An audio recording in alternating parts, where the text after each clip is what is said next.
SFX EnergyCast, um oferecimento Atende Portaria, segurança, controle de acesso, portaria remota e tecnologia.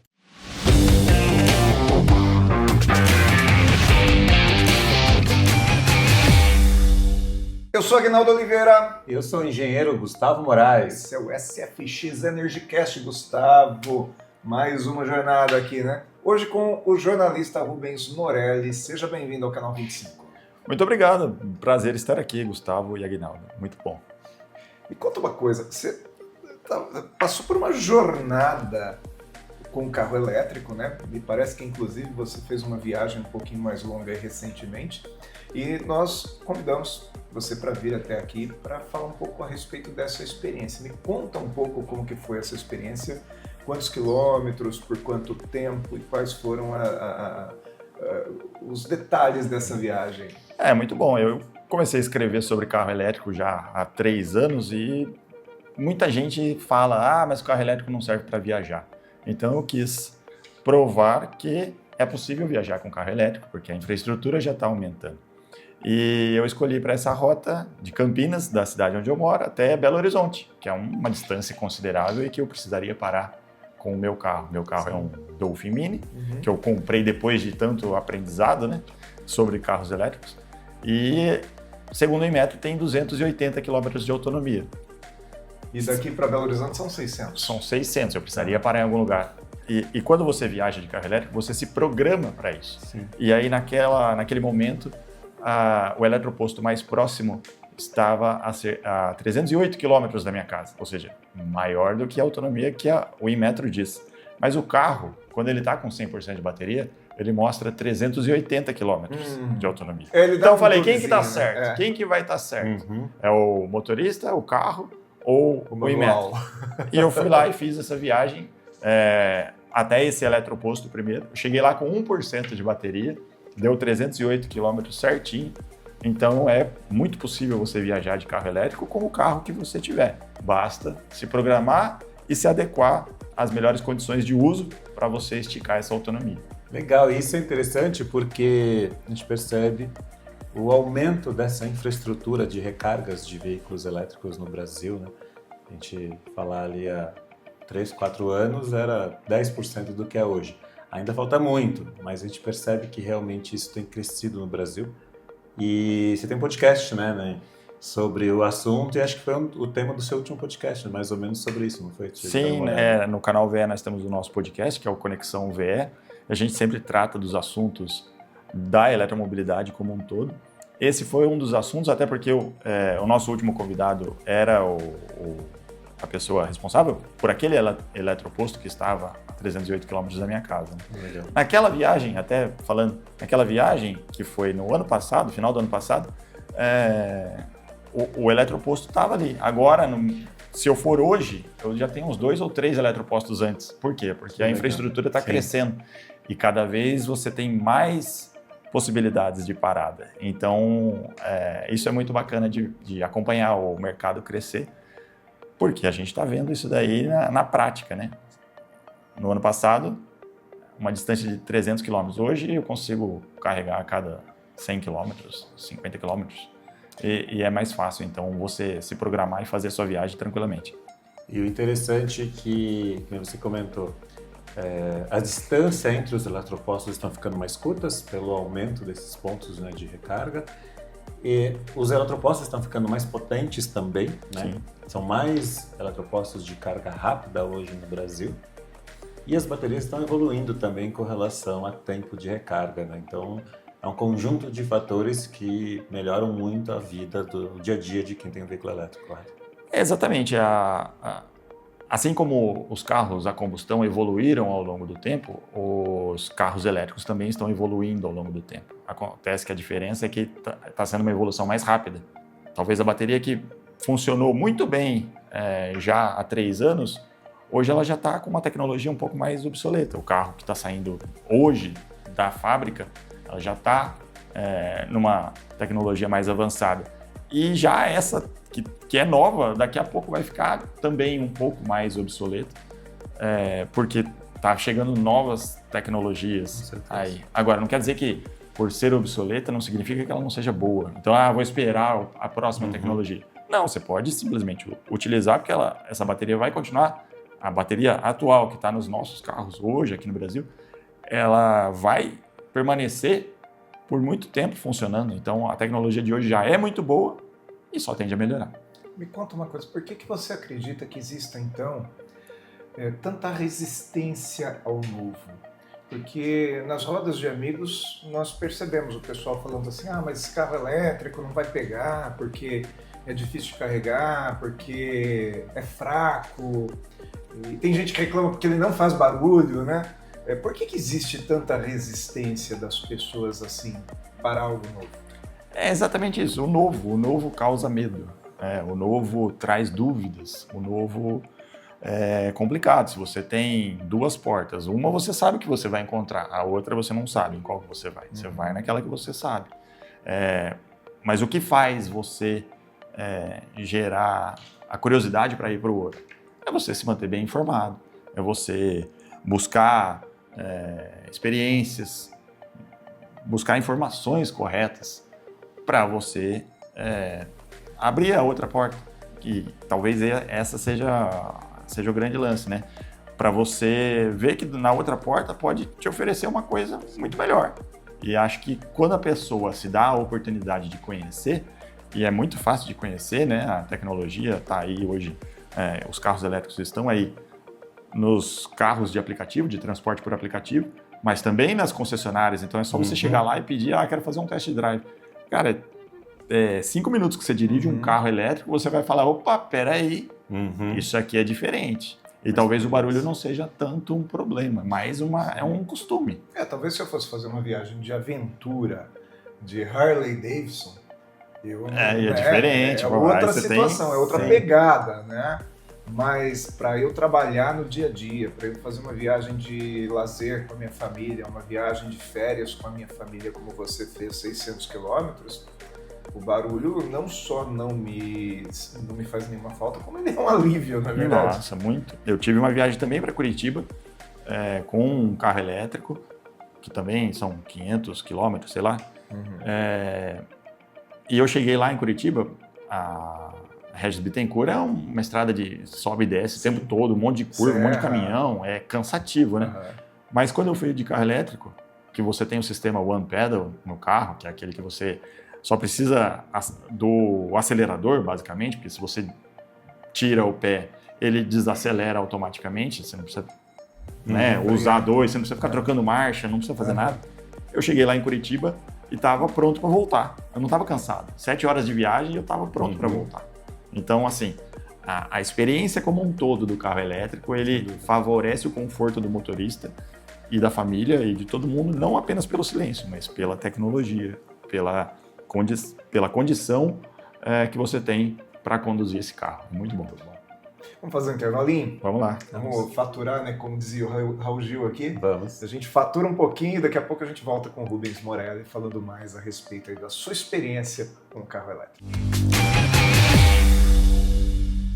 Atende Portaria é uma empresa que transforma a maneira pela qual as pessoas acessam e convivem em condomínios. Nossas centrais de operações realizam de forma integrada a gestão de acesso 24 horas por dia de moradores, visitantes e prestadores de serviços. Prova do nosso compromisso com a qualidade é sermos a única empresa do segmento a receber o selo de excelência da ABF. Atende Portaria. Seu condomínio mais inteligente, moderno e econômico, com uma convivência mais harmônica e responsável.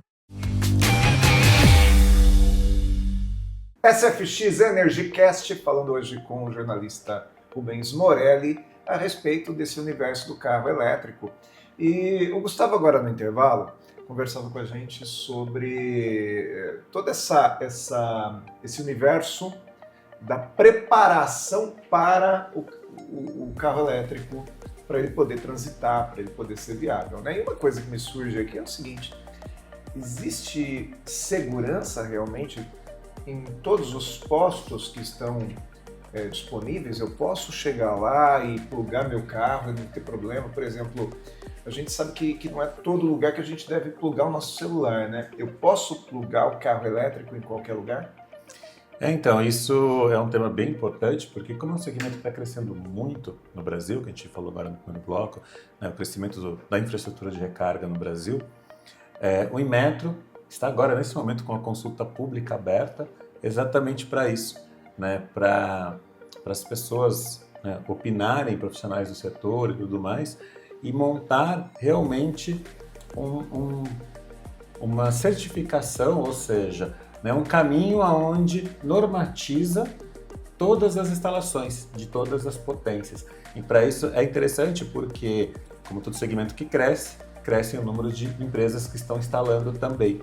E com isso a gente tem boas instalações e não tão boas assim. E com essa normatização do Inmetro, a tendência é que realmente a gente tenha só instalações seguras daqui para frente. O mercado já tem percebido isso, Rubens?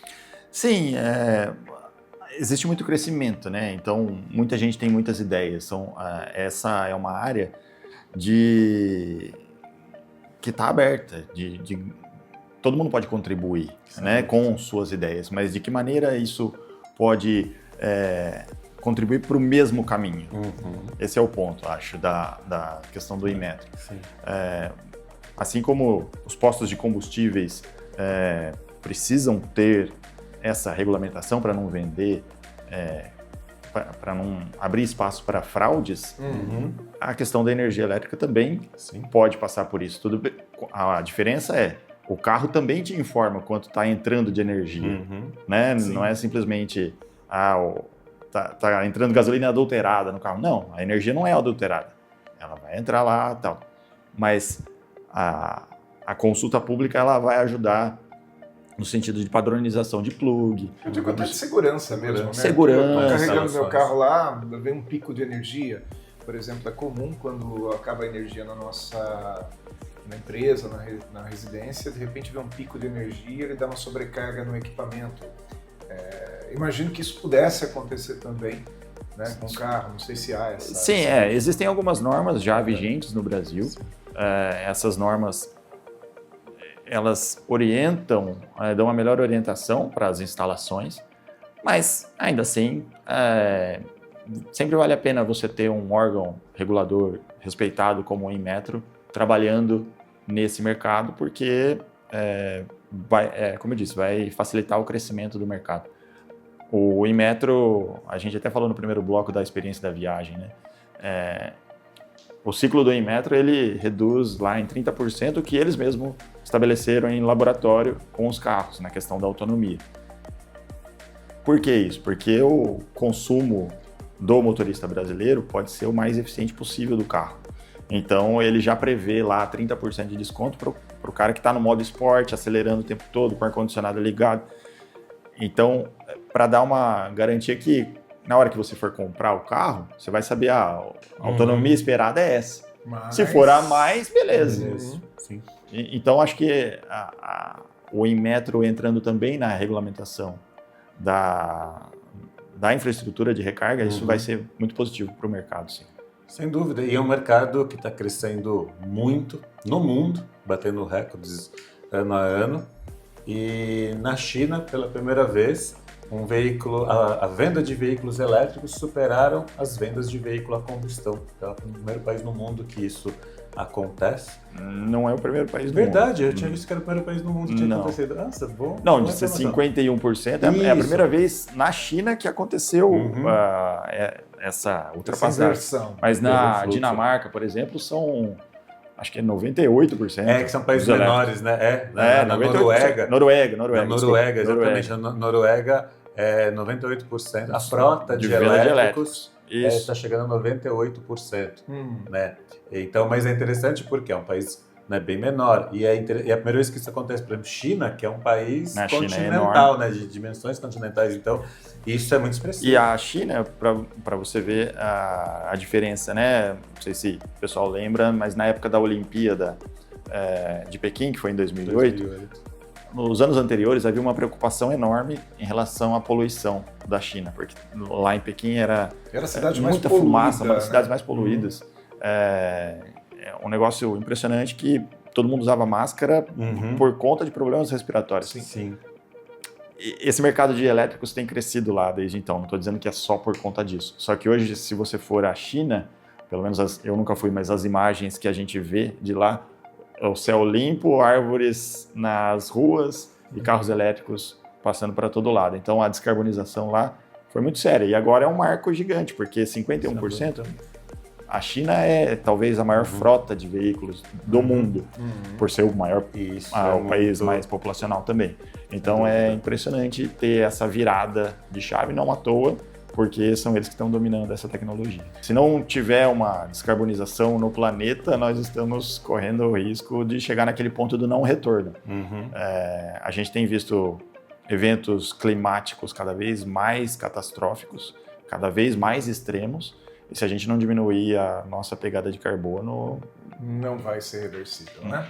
Vai ser complicado. Então, ou todo mundo começa a pensar nisso daí, e os veículos elétricos são uma das soluções, né? Tem muitas outras, a gente sabe de energia renovável, energia solar, energia eólica, hidrelétrica, pode crescer muito mais. Eu quero falar bastante com você sobre isso agora no terceiro bloco. Vamos fazer mais um intervalinho. Vamos lá. Daqui a pouco a gente volta.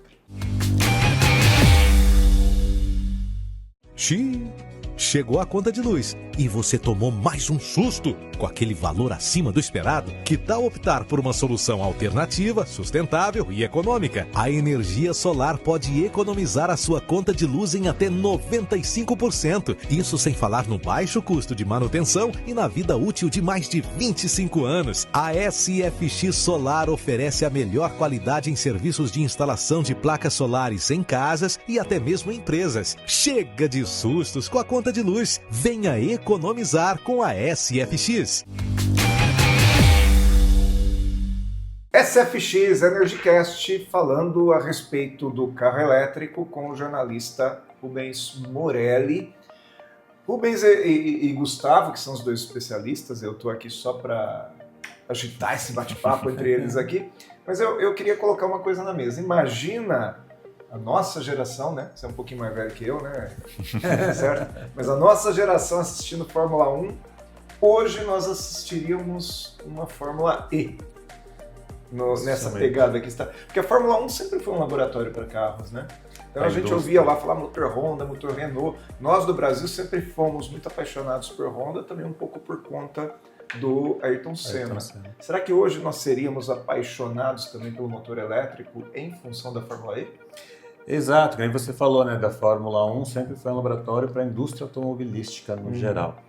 E a Fórmula E está sendo um laboratório para essa descarbonização da matriz de mobilidade. E acabou de sair recente uma notícia que a FIA, que é a Federação Internacional de Automobilismo, acabou de renovar por mais 10 anos com a Fórmula E. Então isso é bem legal, isso reforça ainda mais, né, esse interesse e esse laboratório de desenvolvimento de motores, principalmente de baterias, de infraestrutura de recarga, né? Hoje, esse ano a gente já vai ter no Grande Prêmio do Brasil, esse ano ainda, os testes de pitstops rápidos com recarga de indução para dar aquela carga final na bateria em alguns segundos e o carro voltar para a pista de novo. Isso acaba sendo, né, um teste ali para depois trazer isso para as ruas. A Fórmula E é um grande laboratório também para a eletrificação, assim como a Fórmula 1 continua sendo para os carros comuns a combustão. Essa renovação da FIA, na verdade, ela fortalece a organização Fórmula E, no sentido de ser a categoria elétrica oficial para os carros elétricos. Por que isso? Porque tem categorias diversas. A própria Fórmula 1 está eletrificando mais seus carros. Os carros da Fórmula 1 já são híbridos por conta de recuperar energia, então tem uma bateria lá para gerar potência para o carro. Os carros já são híbridos. Essa bateria ela vai ter um papel ainda maior na próxima temporada, em 2026. Até por isso, novas equipes estão entrando lá, a Cadillac, a Audi, justamente por conta dessa eletrificação maior, porque o setor está percebendo que a eletrificação veio para ficar.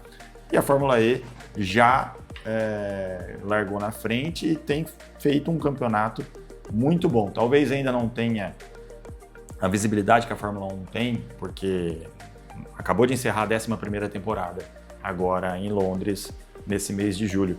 E a Fórmula 1 tem 75 anos de existência. Então a visibilidade é muito maior porque todo mundo estava acostumado também, desde sempre, às corridas de domingo. Sim.